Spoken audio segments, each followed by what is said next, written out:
Their fingers touched, and for a split second, the world seemed to flicker. Words appeared before her eyes again. The chemistry is unreal. Forget Emma, Camille is the real lead now. That eye contact could melt steel. Joshua noticed her slight daze but only smiled knowingly, as if he, too, sensed the shift in destiny. When the couple exchanged rings, applause filled the hall. Cameras flashed, guests whispered about their perfect match. And as Joshua leaned close to whisper, "From now on, I'll take care of everything," Camille felt a strange certainty that her story had truly begun, and there was no turning back. The morning after the engagement, Camille officially moved into Joshua Tomshinsky's private estate, a sprawling villa nestled by the lakeside, surrounded by trimmed hedges and soft morning mist. The gates opened soundlessly as the car rolled in, revealing marble fountains, tall glass windows, and an aura of quiet opulence that made Camille's breath hitch. Joshua led her inside with a steady hand resting on the small of her back. "From now on," he said softly, "this place is yours." Camille blinked. "Mine?" He smiled, that calm, composed smile that somehow sent shivers through her. "Completely." Every corridor gleamed like a palace. The living room alone was larger than her entire family home. On the grand piano sat a fresh bouquet of lilies, her favorite flowers, though she was sure she had never mentioned that detail aloud. Camille wandered through the villa in disbelief, running her fingers along the cool marble banister. The once invisible daughter, who had spent years sleeping in a cramped room, was now the mistress of a mansion. In the corner of her vision, glowing lines of text appeared again, the obsessive lover gifting her a mansion? Classic. She's living the dream. Protect her at all costs. Camille couldn't help but laugh quietly. Maybe the audience was right, this felt like a dream. When Joshua returned from a phone call, he draped a shawl around her shoulders and said, almost possessively, "You don't have to worry about anything anymore. Just stay here. Be safe." His tone was both comforting and commanding. And though part of her knew she should feel trapped, Camille only felt warmth, as if, for the first time in her life, someone had decided she was worth keeping. A few days after settling into the villa, Camille awoke to find the entire West Wing transformed. The once empty hall had become a personal dressing chamber, gleaming with mirrors and crystal lights. Rows of exquisite dresses, each tailored perfectly to her size, hung neatly in soft hues of ivory, champagne, and blush.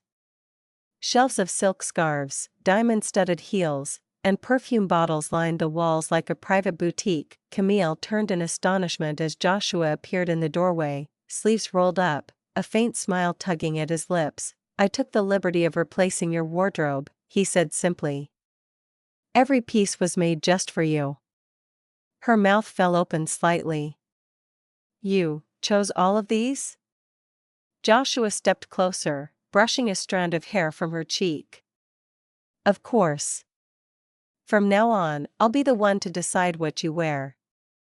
His tone wasn't harsh, it was low, deliberate, yet strangely gentle. Camille's heart fluttered. Instead of feeling controlled, she felt seen, as if someone had finally cared enough to notice every color, every texture that might suit her.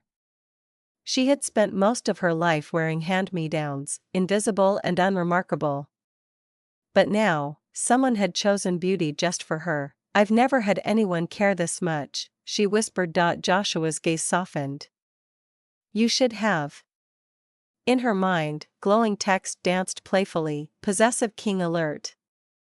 "And she actually loves it," plot twist. Camille laughed quietly to herself. Maybe this was what it meant to be adored, to be cherished so deeply that even her wardrobe told the story of someone's devotion. Days in the Tomshinsky villa slipped by like a dream. Camille no longer had to lift a finger, meals appeared the moment she felt hungry, prepared by world-class chefs who somehow knew her favorite dishes. The curtains drew themselves open in the morning, sunlight spilling across silk sheets, and a gentle voice through the intercom asked if she preferred tea or coffee today. Every corner of her life was cushioned in luxury, soft and flawless. Joshua, despite his busy schedule, called her every few hours just to check in. He spoke to her with quiet affection, always asking if she was comfortable, if she'd eaten, if she missed him. He had gifted her a sleek silver smartwatch, custom designed by his company, telling her it was just for health tracking. Camille found it sweet, a thoughtful gesture from a man who cared too much, until one evening, when she received a frantic call. "Camille, where are you?" Joshua's voice was sharp, breathless. She blinked. "I'm in bed." "Why?" "The tracker shows you haven't moved in 2 hours." "I thought," he paused, exhaling hard. "I almost sent a helicopter." Camille froze, then burst into laughter. "You were going to what?" Joshua's tone softened, half embarrassed.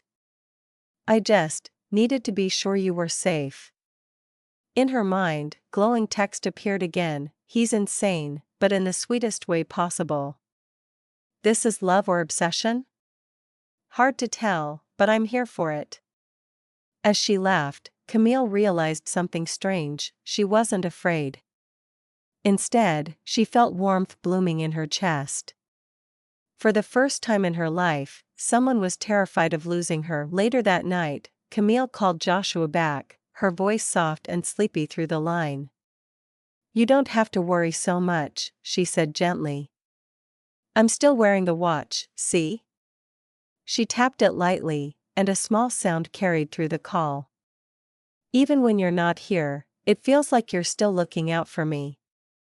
For a moment, there was silence, then Joshua exhaled, a faint, almost disbelieving chuckle escaping him.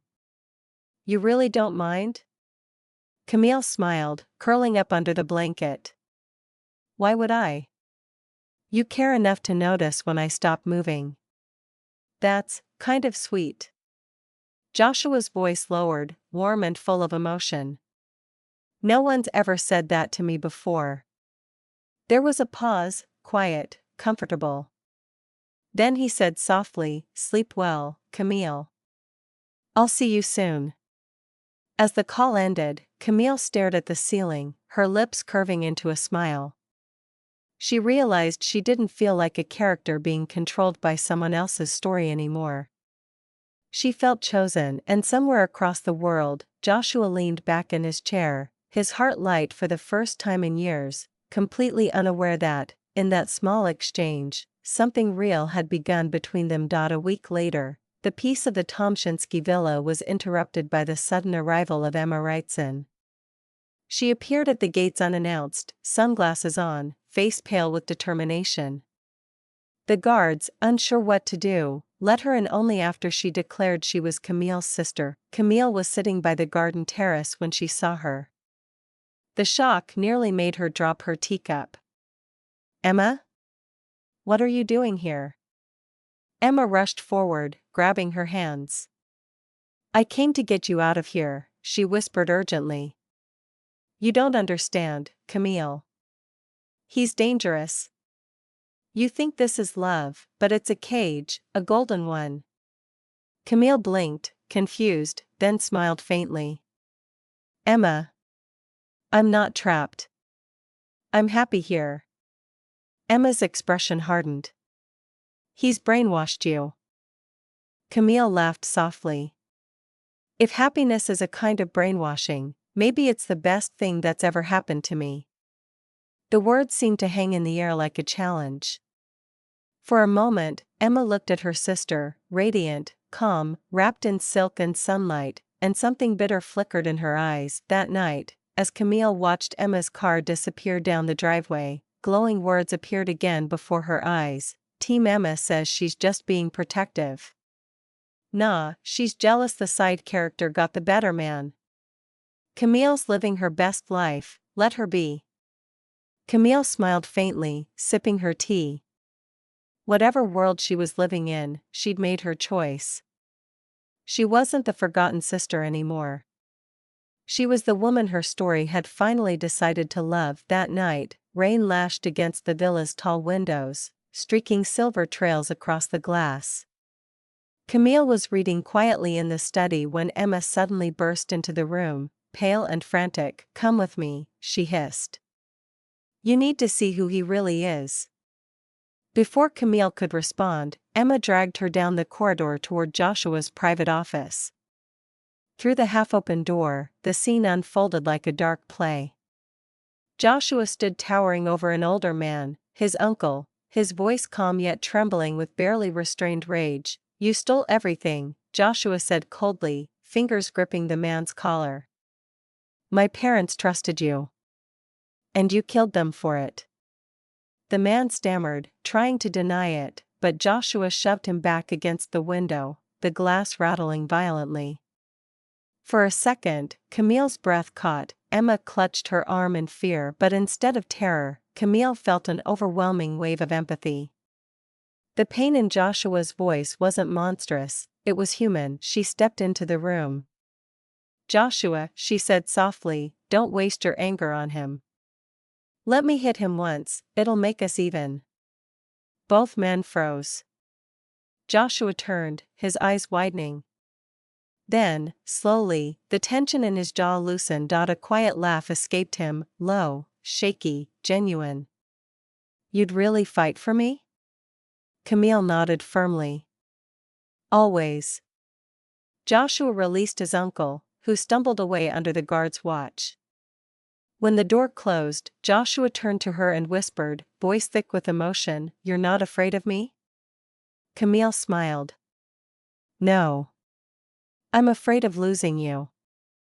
Outside, the rain softened, as if the storm itself bowed in surrender. Joshua stood by the window, his gaze lost in the fading rain. The storm outside had quieted, but something still roared inside him, the fear of losing her. Slowly, he turned to Camille, his voice low and raw. "If you don't hold on to the one you love," he said, "you might lose them forever." Camille walked toward him, her steps soft, her eyes filled with warmth instead of fear. She reached up, brushing a strand of wet hair from his forehead. "Then hold on," she whispered. "But not because you're afraid. Because you choose to." He hesitated, as if her words broke through something hardened in him. When she wrapped her arms around his waist, Joshua finally exhaled, resting his forehead against hers. "I don't deserve this," he murmured. Camille smiled faintly. "Maybe not. But I'm giving it anyway." In that quiet moment, his possessiveness no longer felt like a cage, it was a promise. A vow that he would never again let betrayal or fear destroy what they had. Joshua held her tighter, whispering, "Then I'll spend my life proving I can love without breaking you." Emma's shouting echoed down the marble hallway, her voice shaking with disbelief. "You can't just send me away. I'm her sister." Joshua's expression was calm, almost too calm. "You came here uninvited. You stirred chaos. Camille deserves peace, not your judgment." 2 bodyguards appeared at the door. Emma looked at Camille, hoping for help. But Camille stood still, her face unreadable.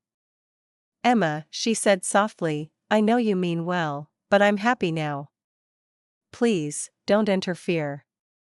Tears filled Emma's eyes as she was escorted out, her heels clicking sharply against the floor until the sound faded into silence. When the door finally closed, Camille let out a breath she hadn't realized she was holding. Joshua turned to her, his voice gentle again. "I know it wasn't easy. You did the right thing." Camille gave him a mischievous smile. "Can I break something? Just once?" Joshua blinked, confused. "Break something?" She pointed at the dining room. "Like in movies, for stress relief." A rare laugh escaped him. "Fine. Just this once." Moments later, Camille gleefully smashed a porcelain bowl on the floor, the shards scattering like confetti. She clapped her hands, laughing uncontrollably. Joshua watched her, both amused and utterly smitten. "Feel better?" he asked. She grinned. "Much." He stepped closer, brushing a stray lock of hair from her cheek. Next time, he murmured, we'll just break a bottle of champagne instead. Their laughter filled the grand, empty hall, a strange, tender kind of happiness. The grand ballroom shimmered under crystal chandeliers as the birthday celebration for Mr. White began. Camille, dressed in a flowing champagne-colored gown, walked beside Joshua, her hand resting gently in his arm.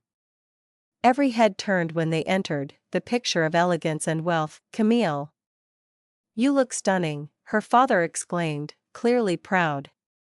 But his warmth cooled slightly when he noticed Emma arriving soon after, wearing a daring red dress and an unreadable smile. Joshua's jaw tensed. Did you invite her? He murmured. Camille shook her head. No. But let's just stay calm tonight. The air grew heavier when Emma approached, and with her came Lucas Harrison, a tall, gentle man with kind eyes and a calm smile. Lucas was once Camille's senior at university, a brief, innocent crush she had long forgotten. Camille, Lucas greeted softly, it's been a while. You look happy. Before Camille could reply, Emma interjected with feigned innocence, oh, Lucas, remember how Camille used to blush whenever you were around? Those were the days, huh? A ripple of awkward laughter passed among the guests. Joshua's gaze darkened instantly. His hand tightened around Camille's waist, possessive but silent. Camille felt the tension like a knife. She turned to Joshua, meeting his eyes with quiet defiance. It was a long time ago, she said clearly. Now, I only blush for one man. Her words were simple, but they landed with power. The room fell silent, even Emma faltered. Joshua's expression softened, pride and affection replaced jealousy. He kissed her temple gently, making their bond unmistakable. The crowd erupted into applause, and Emma's attempt at sabotage vanished in the glittering light of the party. As the evening settled into a quieter rhythm, Joshua pulled Camille aside, concern etched across his handsome face. Camille, are you sure you're okay? That scene with Emma and Lucas, it seemed tense. Camille smiled softly, squeezing his hand. Honestly? It's nothing serious. You know how I get over small things. Remember that time I cried for 3 days straight because I got punished for an extra homework assignment in school? Joshua blinked in surprise, then a slow, amused smile spread across his face. He chuckled, the sound deep and genuine, filling the space around them with warmth. 3 days, he teased, shaking his head. And here I thought your heart was unshakable. I was dramatic, Camille admitted, laughing lightly. But I learned to move on quickly. That's all this is, just a little drama, nothing worth worrying about. Joshua pulled her into a gentle hug, feeling the tension melt away. You're incredible, he murmured, resting his chin atop her head. Even in awkward moments, you make everything seem lighter. Camille's honesty, paired with her charming candor, had a magical effect. The previous awkwardness evaporated, replaced by laughter and soft smiles. Around them, the party resumed its vibrant energy, and even Emma's lingering presence seemed powerless to stir conflict. Across the digital world, the audience watching their story erupted with praise. Comments flooded in. Camille just ended the drama with her adorably honest nature, and she's so cute, even when diffusing tension. I stand this girl.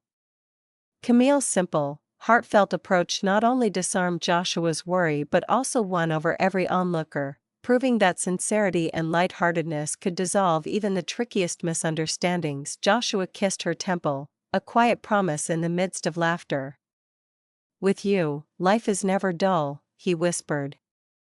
Camille smiled, knowing that sometimes, the easiest solutions were also the sweetest. Emma grabbed Camille's arm, pulling her aside into a quiet corner of the grand hall, her eyes blazing with urgency.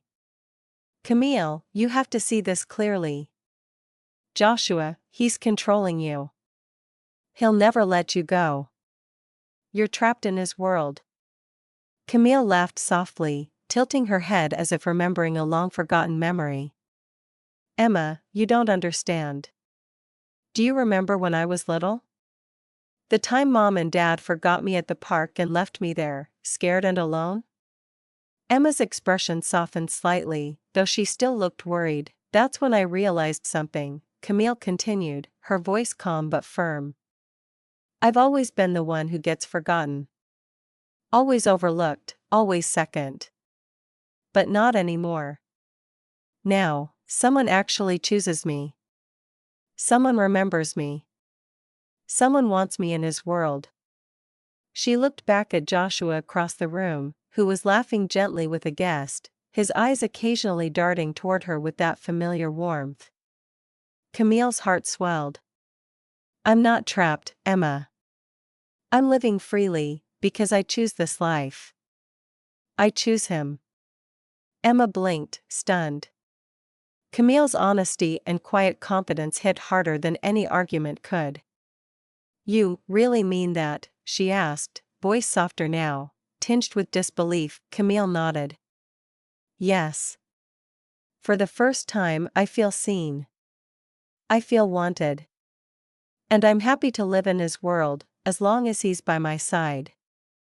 Emma sighed, the fight in her fading. She realized that no amount of warnings or pleading could pull Camille away from the joy she had found. Camille smiled, letting go of Emma's hand. I know you care, but this is my choice. And it's a happy one. As Camille walked back to Joshua's side, Emma lingered for a moment, conflicted, before quietly retreating. The crowd continued their celebration, unaware of the quiet battle that had just ended, and Camille felt a surge of empowerment, knowing she had claimed her own story at last. Camille sat in the grand living room, sunlight streaming through the tall windows, her hand gently resting on Joshua's. The villa was quiet, almost serene, yet the air seemed charged with the unspoken truths of their journey. For so long, she had been the forgotten secondary, the girl who faded into the background, always overlooked, always ignored. Yet here she was, embraced not only by luxury and attention but by a love that was uniquely her own. Camille had discovered that happiness often arrived in unexpected forms, even in roles that seemed destined for tragedy. Joshua, ever the complex man, carried the weight of his past like a shadow. His control wasn't born from cruelty but from fear of losing what he cherished most. In his meticulous care, from customized wardrobes to constant monitoring, he revealed a tenderness hidden behind his obsession. Camille understood now, love could be protective, even possessive, and still feel liberating if it came from someone who truly saw you. Meanwhile, Emma hovered at the edges of their world, representing the illusion of freedom. She could not comprehend that Camille found joy in what she deemed chains. To Camille, these constraints were not suffocating but affirmations of her worth, proof that someone chose her, remembered her, and wanted her present. The story itself unfolded as a metafiction, a narrative aware of its own layers. Camille's life was watched, analyzed, and commented upon by an ever-present audience, turning mundane moments into shared spectacle. The laughter, the whispers, the online reactions, they all added texture, humor, and reflection to the tale. In the end, the tale spoke of choice and perception. Happiness is subjective, love is complex, and roles in life, whether secondary or primary, can carry profound meaning when embraced fully. Camille had claimed her story, and in doing so, she illuminated a world where even a forgotten character could become the hero of her own life. The day before the grand engagement between Joshua Tomshinsky and Emma Wrightson, chaos erupted in the Wrightson household. Out of nowhere, Emma burst into tears, trembling as she clung to her bewildered parents, begging them to cancel the wedding immediately. She claimed, with shocking conviction, that Joshua was not the perfect heir everyone believed him to be, but rather a cold, obsessive, and dangerously controlling man. What made her outburst even stranger was the fact that she had never actually met Joshua before. Standing at the corner of the staircase, Camille Wrightson, Emma's quiet younger sister, watched the entire scene unfold with disbelief. Her parents were in shock, the servants frozen, and Emma's cries echoed through the hall like a tragic monologue. Yet, amidst the confusion, Camille noticed something even stranger: faint lines of glowing text floating in the air, like comments from unseen viewers reacting to their lives in real time. Some of the words read, "The heroine's awakening. Run before it's too late. This arc is getting intense." Camille blinked in confusion. Were they hallucinations? Or had the world itself turned into some kind of story, with invisible spectators watching their every move? As Emma collapsed dramatically, declaring she would rather die than marry Joshua, Camille felt an unsettling chill. For the first time, she wondered if her family had stepped into something far bigger, a narrative none of them could control. And as the sun set behind the mansion, she couldn't shake the feeling that this was only the beginning of a story she was never meant to be part of. As the tension in the Wrightson mansion reached its breaking point, Mr. and Mrs. Wrightson finally made their decision. They would cancel the engagement with Joshua Tomshinsky at once, even if it meant ruining the family's reputation and forfeiting the business alliance they had built for years. Emma was hysterical, refusing to listen to reason, and the entire household seemed to be collapsing under the weight of her panic. That was when Camille quietly stood up. Her voice, soft but steady, cut through the chaos. "If Emma refuses," she said, "then I'll go in her place." Everyone turned to her, stunned into silence. Her mother gasped, her father stared as if she had lost her mind. But Camille's expression remained calm, almost detached. She explained that the contract between the two families never actually mentioned which daughter would be the bride, only that a daughter of the Wrightsons would marry Joshua Tomshinsky. Within minutes, her parents exchanged anxious glances and, to Camille's quiet astonishment, agreed. The invisible audience, those glowing lines of floating text only Camille could see, suddenly exploded with excitement. What? The side character just stole the heroine's role. This twist is insane. Go Camille. Show them how it's done. Camille blinked, feeling an odd mixture of dread and curiosity. Was she rewriting someone else's story? Or was this finally her own? As Emma screamed in disbelief and stormed out of the room, Camille felt the world tilt around her. The script had changed, and for the first time, the forgotten sister was stepping onto the stage. The next morning, the Wrightson mansion was abuzz with preparations for the engagement ceremony. Seamstresses rushed in and out with silk gowns and jewelry boxes. Decorators transformed the halls into a glittering sea of gold and white. Yet amid all the luxury, Camille's world remained tucked away at the far end of the house, in a narrow room that had once belonged to a maid. Her parents had given Emma the master suite, filled with perfume, velvet curtains, and designer gowns. Camille's new temporary room, by contrast, had peeling wallpaper and a single small mirror. She didn't complain. Instead, she quietly folded her modest clothes and smiled to herself. It wasn't the first time her parents had shown their favoritism. She had grown used to being the invisible daughter. That night, Emma stormed into her room, eyes red from crying. "Camille, you have no idea what you're walking into," she warned. "Joshua Tomshinsky isn't some charming heir. He's a control freak. He'll watch every move you make, decide what you wear, what you eat, even who you talk to." Camille paused, thinking for a moment before replying with unexpected calm. "Sounds peaceful, actually. For someone like me who hates small talk, that's kind of a dream." Emma stared, horrified. "You're insane." Camille only shrugged. "Or maybe you're just running away from the wrong kind of love."